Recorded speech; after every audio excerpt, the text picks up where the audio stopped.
നമസ്കാരം. കന്യാകുമാരിയെ കേരളത്തിന്റെ മാലിന്യപ്പറമ്പായി മാറ്റില്ല ജില്ലാ കളക്ടർ. തിരുവനന്തപുരത്തെ ആശുപത്രി മാലിന്യങ്ങൾ തമിഴ്നാട്ടിൽ തള്ളിയത് വിവാദമായതിന് പിന്നാലെയാണ് ആ രഹസ്യ വിവരത്തെ തുടർന്ന് കന്യാകുമാരി SP-യുടെ സ്പെഷ്യൽ സ്ക്വാഡ് 5 ലോറികളിൽ ഹോട്ടൽ മാലിന്യങ്ങളും പിടികൂടിയിരിക്കുന്നത്. തമിഴ്നാട് അതിർത്തിയോടെ ചേർന്ന പനച്ചിമൂട് മലയോര ഹൈവേയിൽ വെച്ച് ലോറികൾ തടഞ്ഞു നിർത്തുകയായിരുന്നു പരിശോധന. ലോറികളിൽ 3 എണ്ണം തമിഴ്നാട് സ്വദേശികളുടേതാണ്. കേരളത്തിലെ മാലിന്യം കന്യാകുമാരിയിൽ തള്ളുന്നത് തടയാൻ കർമ്മ പദ്ധതിയുമായി ജില്ലാ ഭരണകൂടം മാലിന്യം എത്തിക്കുന്ന വാഹനങ്ങളുടെ പെർമിറ്റ് റദ്ദാക്കും. ചെക്ക് പോസ്റ്റുകളിൽ ഇത് സംബന്ധിച്ച നോട്ടീസ് പതിക്കും. പന്നി ഫാമുകളിൽ BDOമാർ നേരിട്ടെത്തി പരിശോധന ഘടിപ്പിക്കും. ആരോഗ്യവകുപ്പ് ഉദ്യോഗസ്ഥന്റെ പരിശോധന നടത്തും. ചെക്ക് പോസ്റ്റുകളിൽ പരിശോധന കർശനമാക്കാൻ RTOമാർക്ക് നിർദ്ദേശം നൽകിയിട്ടുണ്ട്. വീഴ്ച വരുത്തുന്നവർക്കെതിരെ ശക്തമായ നടപടിയുണ്ടാകുമെന്ന് ജില്ലാ കളക്ടർ വ്യക്തമാക്കി.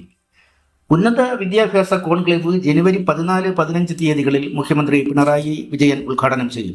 ജനുവരി 14-15 തീയതികളിൽ കുസാറ്റിലാണ് ഉന്നത വിദ്യാഭ്യാസ കോൺക്ലേവ് സംഘടിപ്പിച്ചിരിക്കുന്നത്.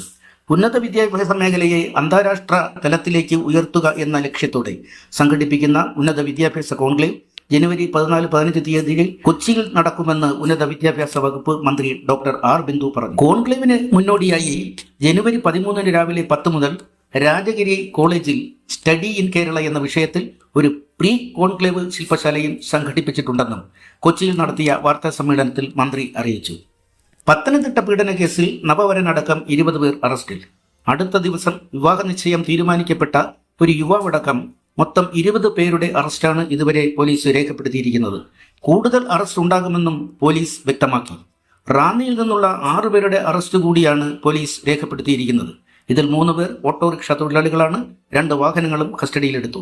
മൊത്തം FIRകളുടെ എണ്ണം 7 ആയിട്ടുണ്ട്. പെൺകുട്ടിയെ ആദ്യമായി ലൈംഗികമായി പീഡിപ്പിച്ചത് ഇന്നലെ അറസ്റ്റിലായ സുബിനാണെന്നും പോലീസ് വിവരിച്ചു. അന്ന് പെൺകുട്ടിക്ക് 13 വയസ്സാണ് ഉണ്ടായിരുന്നത്. റബ്ബർ തോട്ടത്തിൽ വെച്ച് നടന്ന പീഡനത്തിന്റെ ദൃശ്യങ്ങൾ സുബിൻ മൊബൈൽ ഫോണിൽ പകർത്തി പ്രചരിപ്പിച്ചു. സുബിൻ പെൺകുട്ടിയെ സുഹൃത്തുക്കൾക്ക് കാഴ്ചവെച്ചതായും പോലീസ് വിവരിച്ചു.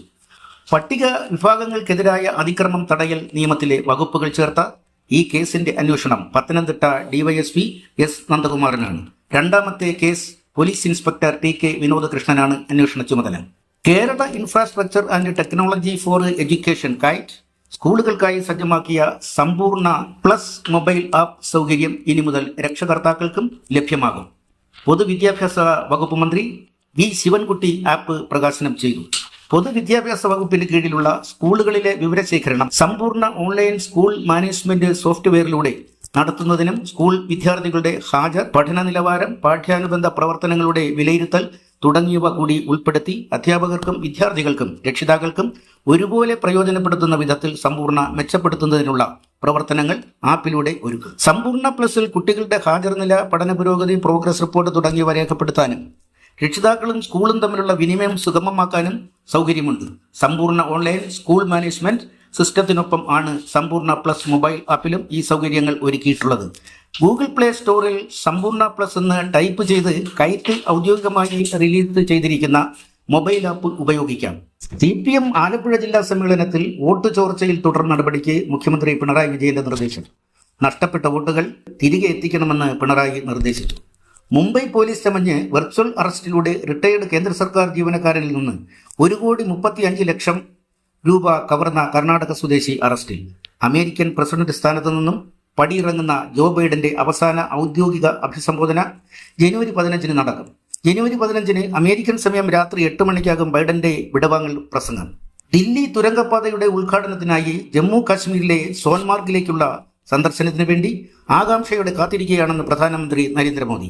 സോൻമാർഗ് തുരങ്ക പദ്ധതിയുടെ തയ്യാറെടുപ്പിനെ കുറിച്ച് ജമ്മു കാശ്മീർ മുഖ്യമന്ത്രി ഒമർ അബ്ദുള്ള സമൂഹമാധ്യമമായ Xൽ പങ്കുവച്ച പോസ്റ്റിനുള്ള പ്രതികരണമായാണ് മോദി ഇക്കാര്യം വ്യക്തമാക്കിയത്. ജനുവരി 13 പ്രധാനമന്ത്രി ജമ്മു കാശ്മീർ സന്ദർശിക്കുക. രാവിലെ 11:45 സോൻമാർഗ് തുരങ്കപാത അദ്ദേഹം ഉദ്ഘാടനം ചെയ്യും. തുടർന്ന് നടക്കുന്ന സമ്മേളനത്തെ പ്രധാനമന്ത്രി അഭിസംബോധന ചെയ്യും. ഏകദേശം 12 കിലോമീറ്റർ ദൈർഘ്യമുള്ള സോൻമാർഗ് തുരങ്കപാത പദ്ധതി 2,700 കോടി രൂപ ചെലവിലാണ് നിർമ്മിച്ചിരിക്കുന്നത്. തിരുവനന്തപുരം റീജിയണൽ ക്യാൻസർ സെന്റർ കരാറടിസ്ഥാനത്തിൽ പാർട്ട് ടൈം റേഡിയോളജിസ്റ്റ് തസ്തികയിലേക്ക് അപേക്ഷ ക്ഷണിച്ചു. ജനുവരി 20 വൈകിട്ട് 3 മണിവരെ അപേക്ഷ സ്വീകരിക്കും. വിശദ വിവരങ്ങൾക്ക് www.rcctvm.gov.in എന്ന വെബ് സന്ദർശിക്കുക. വർക്കല പാളയംകുന്ന് പുലിയത്ത് ശ്രീ മുത്തപ്പൻ മടപുരയിൽ മുത്തപ്പന്റെ തിരുനാളായ തിരുവാതിരയിൽ തിരുവാതിര മഹോത്സവം 13/1/2025 നടക്കും. രാവിലെ 7 മണിക്ക് പൊങ്കാലയർപ്പിക്കൽ. ആദിച്ചനല്ലൂർ മംഗലശ്ശേരി മഠത്തിൽ ബ്രഹ്മശ്രീ മനോജ് നമ്പൂതിരിയുടെ മുഖ്യ കാർമ്മികത്വത്തിൽ നടക്കുന്ന പൂജയോടൊപ്പം പരമേശ്വരൻ നമ്പൂതിരി, ശ്രീല കത്തുമന പുല്ലുകുളങ്ങര അദ്ദേഹത്തിന്റെ നേതൃത്വത്തിൽ താമ്പൂല, ജാതക, ഗൃഹനില പ്രശ്നങ്ങൾ നോക്കുന്നതാണ്. ഭക്തജനങ്ങൾ ബന്ധപ്പെടേണ്ട നമ്പർ 98958181153. News desk നവലോകം.